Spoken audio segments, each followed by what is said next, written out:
وبركاته. الحمد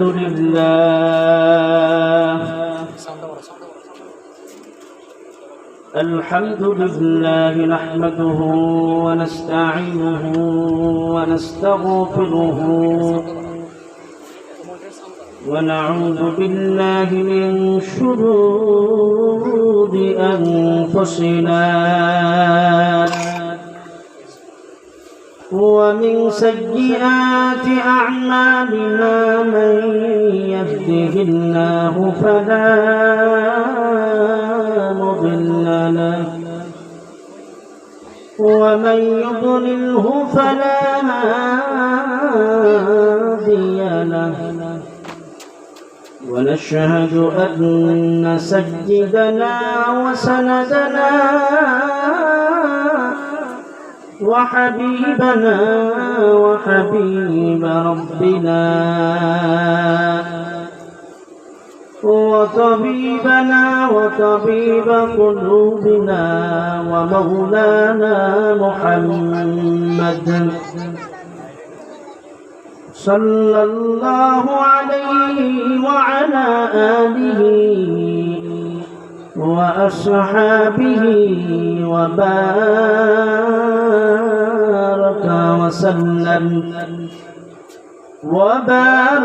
وسلم تسليما كثيرا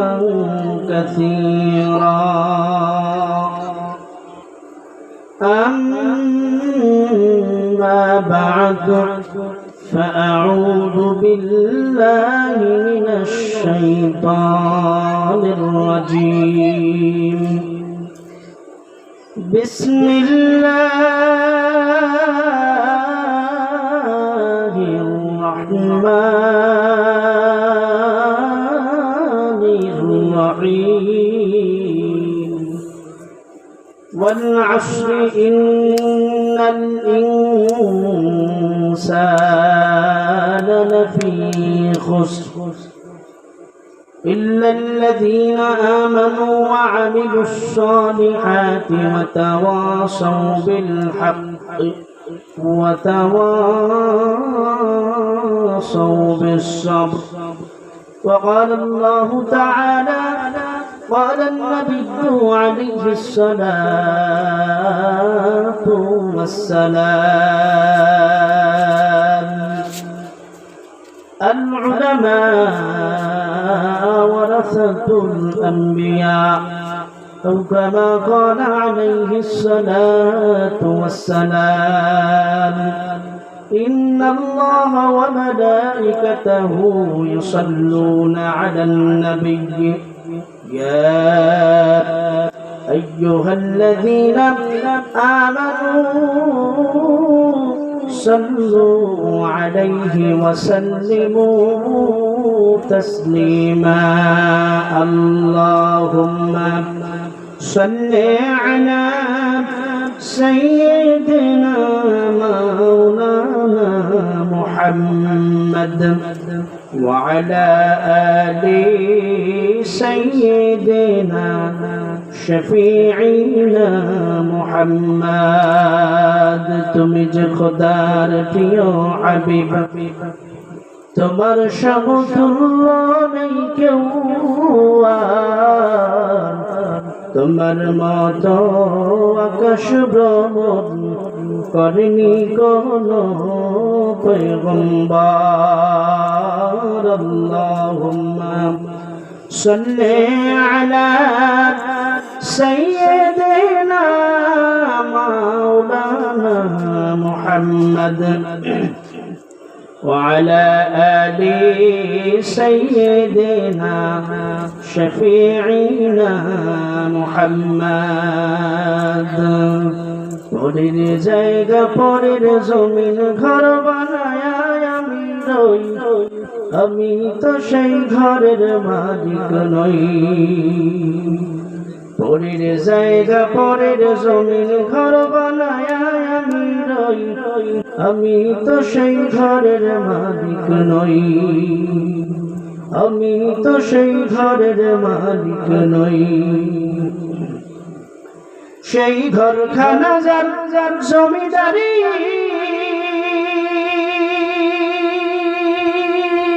আমি পাই না তাহার হুকুম জারি আমি পাই না তাহার আমি পাই না জমিদারের দেখা আমি পাই না জমিদারের দেখা মনের দুঃখ করে কই আমি তো সেই ঘরের মালিক নই পরের জায়গা পরের জমিন ঘর বানায় আমি রই আমি তো সেই ঘরের মালিক নই আলহামদুলিল্লাহ তালিমপুর ফাতিমাতুল জোহরা মহিলা কওমি মাদ্রাসার উদ্যোগে প্রথম বার্ষিকী তাফসীরুল কোরআন ওয়াজ মাহফিলের প্রথম অধিবেশন আজকের মাহফিলের সম্মানিত সভাপতি সাহেব আমার সামনে উপস্থিত দিনদার ধর্মপ্রাণ মুসলমান মুসল্লিয়ান ইকরাম পর্দার আড়ালে অবস্থানরত আমার আম্মা জানেরা আল্লাহ রাব্বুল আলামিনের দরবারে লাখ কোটি শুকর সুজুদ যে মহান রাব্বুল আলামিন আমাকে এবং আপনাদেরকে এই মহতি মজলিসের মধ্যে তীব্র গরমের মধ্য দিয়ে আল্লাহ তাআলা আমাদের মতো কিছু সংখ্যক গুনাহগার বান্দাদেরকে এই মহতি মজলিসে কবুল করেছেন আল্লাহ তাআলা হিম্মত শক্তি তৌফিক দান করেছেন এজন্য আমরা সকলে প্রাণ খুলে একই কণ্ঠে এক জবানে সকলে বলি আলহামদুলিল্লাহ এমন একটি সুন্দর আয়োজনে আমরা খুশি না বেজার আমরা সবাই খুশি কিন্তু দেখা যায় একদল মানুষ মাহফিলের ময়দানে আসার উপলক্ষ করে তারা বাজার ঘাটে এখানে সেখানে ঘোরাফেরা করতেছে তো সম্মানিত ভাইরা যারা এরকম বাহিরে ঘোরাফেরা করতেছেন তাদের প্রতি আমার উদাত্ত আহ্বান থাকবে জান্নাতের বাগানে বসে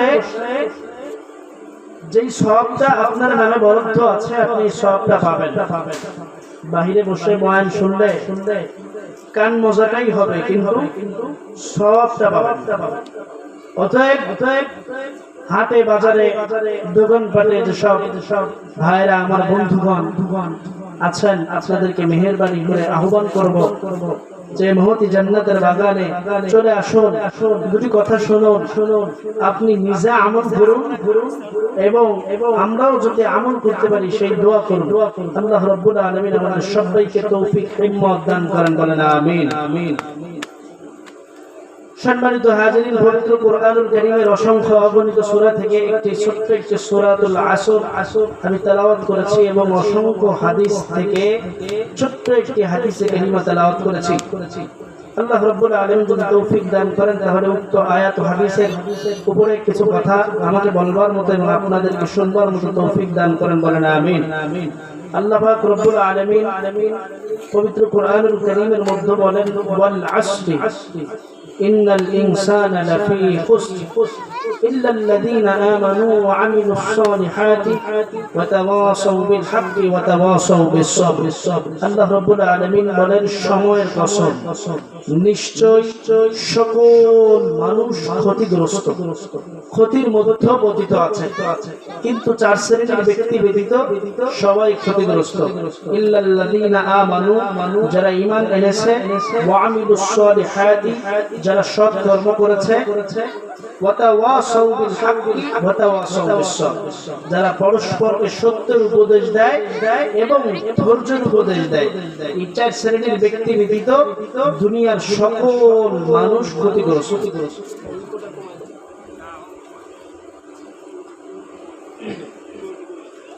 দুনিয়ার সকল মানুষ এই চার শ্রেণীর ব্যক্তি ব্যতীত সবাই ক্ষতিগ্রস্ত এই হচ্ছে আয়াতে কারিমার শাব্দিক অর্থ এবং যে হাদিস তেলাওয়াত করেছে বলেন নবী সাল্লাল্লাহু আলাইহি ওয়াসাল্লাম আল উলামা ওয়ারাসাতুল আমবিয়া আও কামা ক্বাল আলাইহি সাল্লাতু ওয়াসসালাম নবীজি সাল্লাল্লাহু আলাইহি ওয়াসাল্লাম বলেন যে আমি যখন থাকব না আমার না থাকাকালীন এই উম্মতের এই দায়িত্ব আমার যে অর্পিত দায়িত্ব আমি উম্মতের মাঝে দিয়ে গেলাম এই দায়িত্বটা তোমাদের মাঝে বন্টন করবে হক্কানি উলামা ইকরাম কারা হক্কানি উলামা ইকরাম তো আল্লাহ তাআলা বললেন যে দুনিয়ার সব মানুষ ক্ষতিগ্রস্ত কিন্তু এই ক্ষতির থেকে বাঁচার জন্য উলামা ইকরাম আমাদেরকে, হক্কানি উলামা ইকরাম যেভাবে দিক নির্দেশনা দিবে আমাদের সেইভাবে চলার নামই হচ্ছে আমাদেরকে নবী সাল্লাল্লাহু আলাইহি সাল্লামকে অনুসরণ করা, অনুকরণ করা। সম্মানিত হাজিরিন, আল্লাহ রাব্বুল আলামিন সময়ের কসম কাটছে। কিসের কসম কাটছে? সময়ের কসম। এখানে একটা জিনিস মনে রাখবেন যে একমাত্র আল্লাহ তাআলা হচ্ছে স্রষ্টা।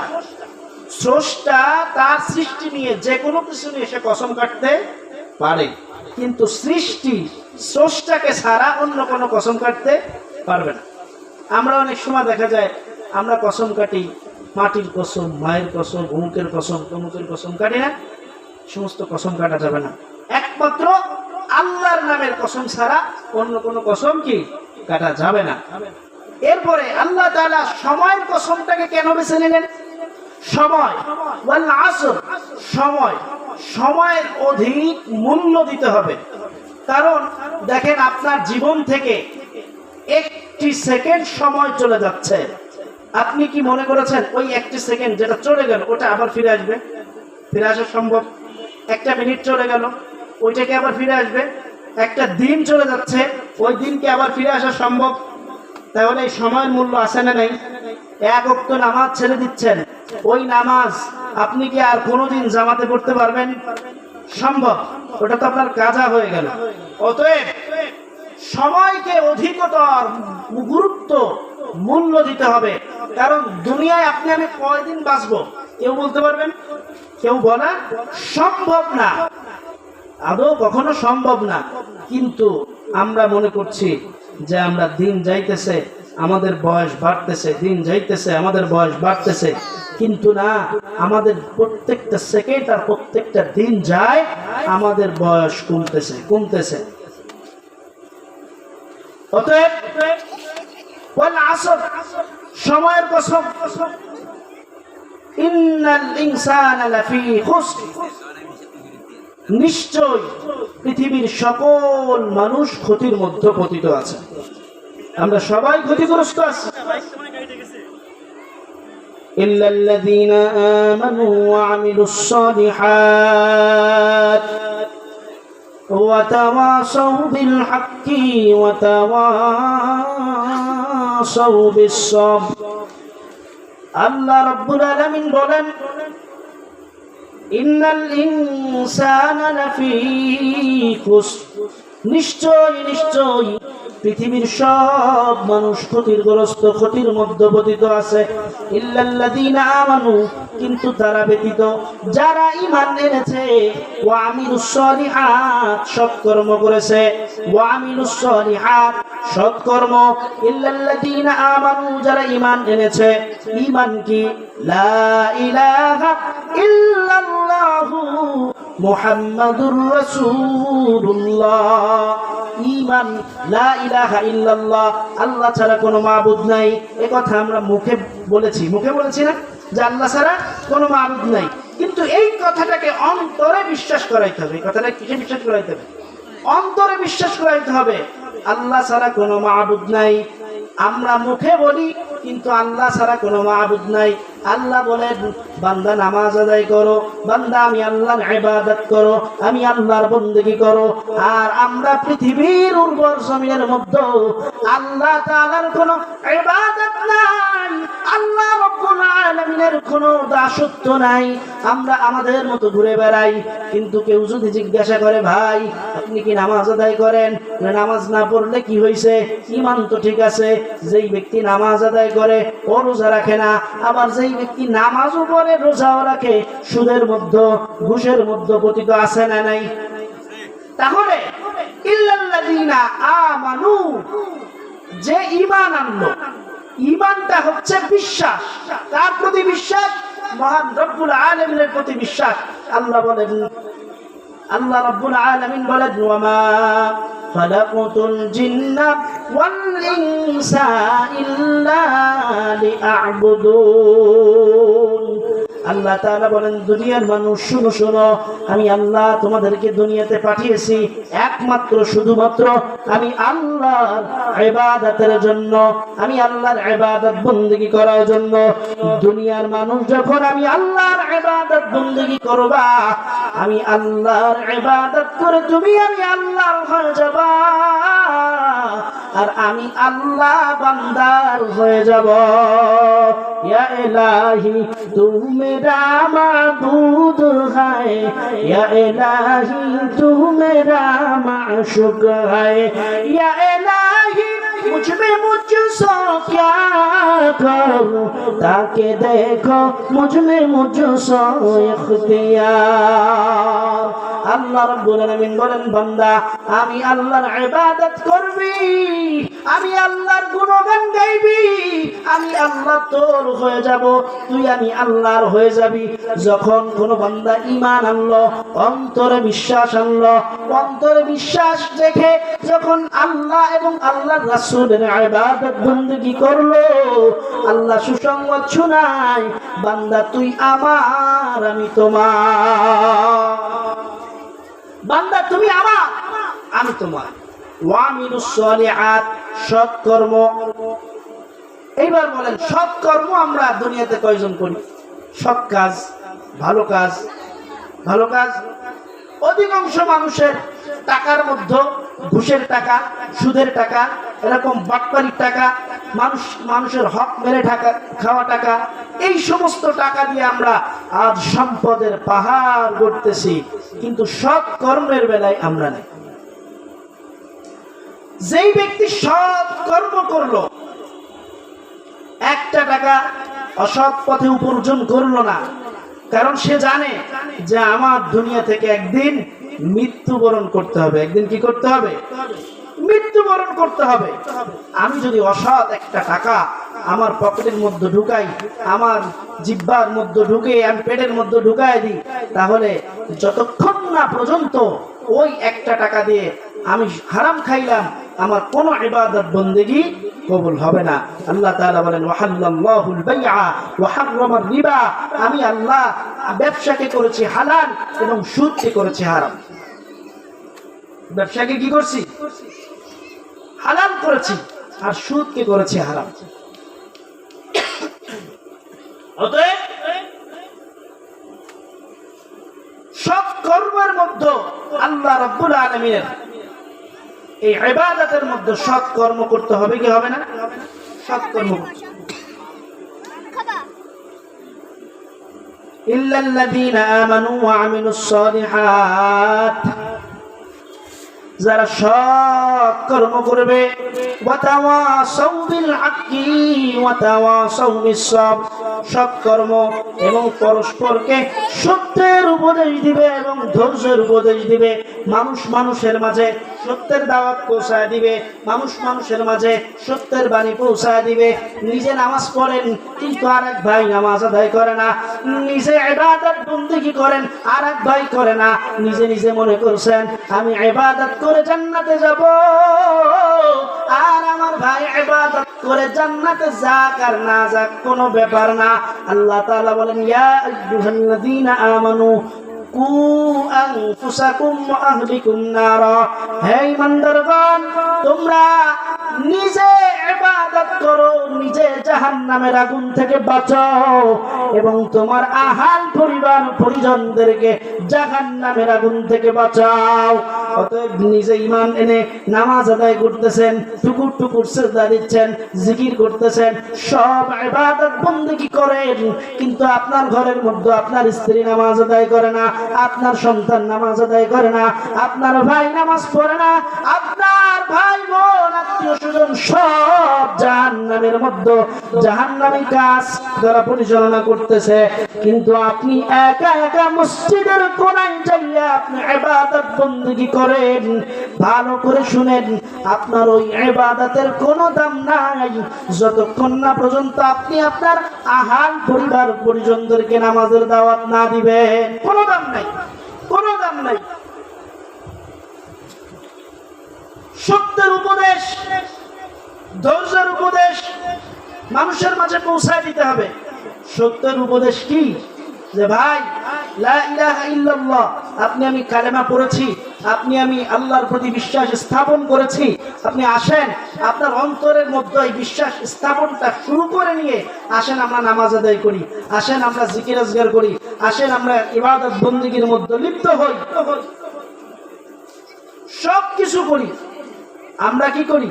আসেন একা একা আপনি নামাজ আদায় করেন না, আপনিও আসেন, আমরা সবাই একসঙ্গে ইবাদত বন্দেগী করি। আমরা পারবো না ইনশাআল্লাহ? সবাই বলেন ইনশাআল্লাহ। ভাইরা আমার, অতএব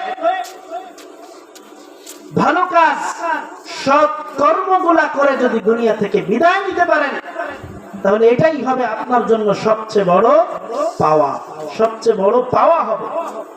বন্ধুগণ আমার,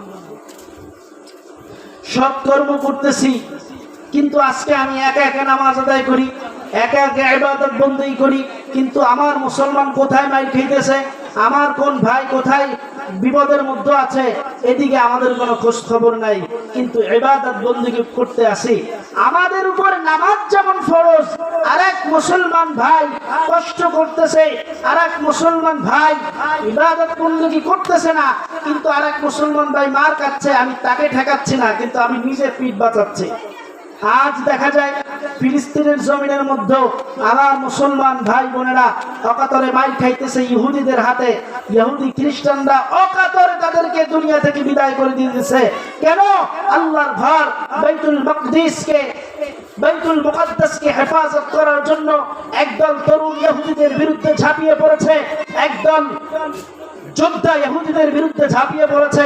তারা অনবরত যুদ্ধ করে বাইতুল মাকদিসকে হেফাজত করার চেষ্টা করতেছে।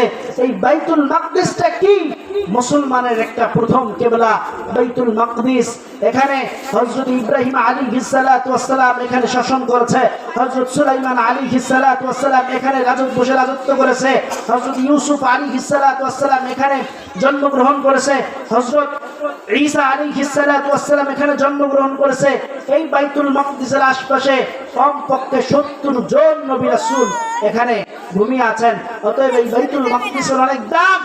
এই মসজিদকে হেফাজত করার জন্য অকাতরে জীবন বিলিয়ে দিতেছে আমার মুসলমান মা বোনদেরকে হত্যা করে দিচ্ছে, কিন্তু আমাদের এখানে কোনো খবর নাই। কিন্তু আমাদের তো আর বাংলাদেশ থেকে ফিলিস্তিনে যাওয়া সম্ভব না, সম্ভব, কিন্তু আমরা দুইটা কাজ করতে পারি। কয়টা কাজ? সবাই বলেন কয়টা কাজ? দুইটা কাজ। এক নম্বরে প্রতিদিন কমপক্ষে 2 রাকাত নামাজ আমার এই ফিলিস্তিনি ভাই বন্ধুদের জন্য আদায় করে। আমরা পারবো না ইনশাআল্লাহ? সবাই বলেন ইনশাআল্লাহ। 2 নম্বর কাজ, ইহুদিদের যত পণ্য আছে, ইহুদিদের যত পণ্য আছে এই পণ্যগুলা বয়কট করা। এই পণ্যগুলা কি করা? বয়কট করতে। জিকির করি লা ইলাহা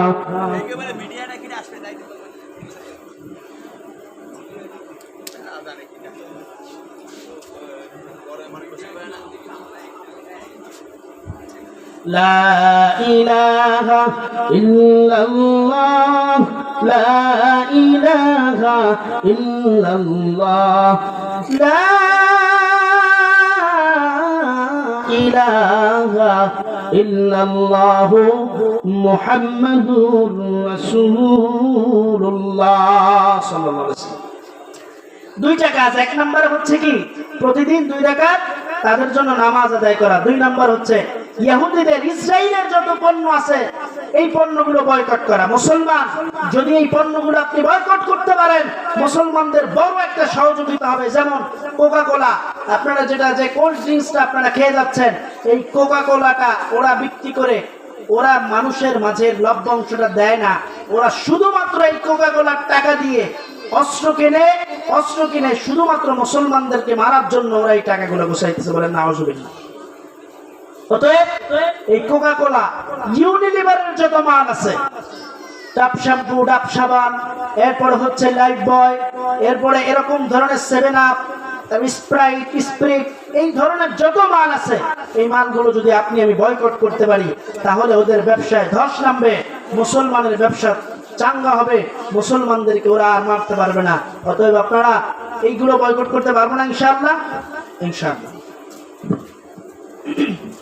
সম্মানিত ভাইরা, শুধু তাই নয়, আমার বাংলাদেশের মধ্যে বর্তমান দেখা যাইতেছে যে হিন্দুরা আমাদের দেশে বাস করে না। আচ্ছা, কখনো বলতে পারবেন কোন মুসলমান হিন্দুদেরকে যে অত্যাচার করেছে, কোন মুসলমান হিন্দুদেরকে মারছে? আমরা চাই আমাদের সংখ্যাগরিষ্ঠ বাংলাদেশে, মুসলমানের দেশে হিন্দু থাকবে, কোনো বাধা নাই, ইহুদি থাকবে, কোনো বাধা নাই, খ্রিস্টান থাকবে, কোনো বাধা নাই, যত বিধর্মী আছে থাকবে, কোনো নিষেধ নাই। কিন্তু মনে রাখতে হবে এই দেশ মুসলমানের দেশ। এই দেশ কিসের দেশ? মুসলমানের দেশ।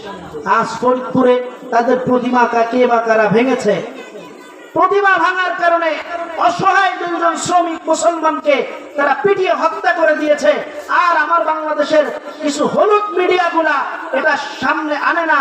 তারা অমুক কোথায় চারা লাগায়, কোন চাষি সফল হয়ে গেছে, কোন ব্যক্তি অমুকের বউ ভাগায় নিয়ে গেছে, এই মিডিয়ার নিউজগুলো নিয়ে আছে। এদিকে মুসলমানরা নির্যাতিত, নিপীড়িত। আমার বাংলাদেশের মধ্যে মনে রাখতে হবে, মুসলমান 20 কোটি সংখ্যাগরিষ্ঠ মুসলমানের বাংলাদেশের টুপিওয়ালাদের দেশে, যেই দেশের মধ্যে সরকার মুসলমান, জনগণ মুসলমান, নামাজের আজানের সময় যেই দেশের মধ্যে সংসদ ভবন বন্ধ থাকে, নামাজের সময় রাজনৈতিক বক্তব্য বন্ধ থাকে, যেই দেশের মধ্যে ইসলামের কলম না দিলে পত্রিকা চলে না, সেই বাংলাদেশের মধ্যে বসে আমার মুসলমানদেরকে অকাতরে মারা হবে আর বাংলাদেশের মুসলমান চুপ করে বসে থাকবে, এটা কখনো সম্ভব নয়। অতএব সম্মানিত ভাইরা, আমরা সজাগ থাকবো, সজাগ দৃষ্টি রাখবো, যাতে করে কোথাও কোনো মুসলমান নির্যাতিত আর নিপীড়িত না হয়, কোনো মুসলমান যাতে মার না খায়। আজ যে কথাগুলো বলেছি যে ইহুদিদের পণ্যগুলো আমরা বয়কট করব, ভাঙাচোরা যতটুকু যেভাবে আলোচনা করেছি, আল্লাহ রাব্বুল আলামিন এই আলোচনার মধ্যে, যাই হোক, আপনারা জেনে অবাক হবেন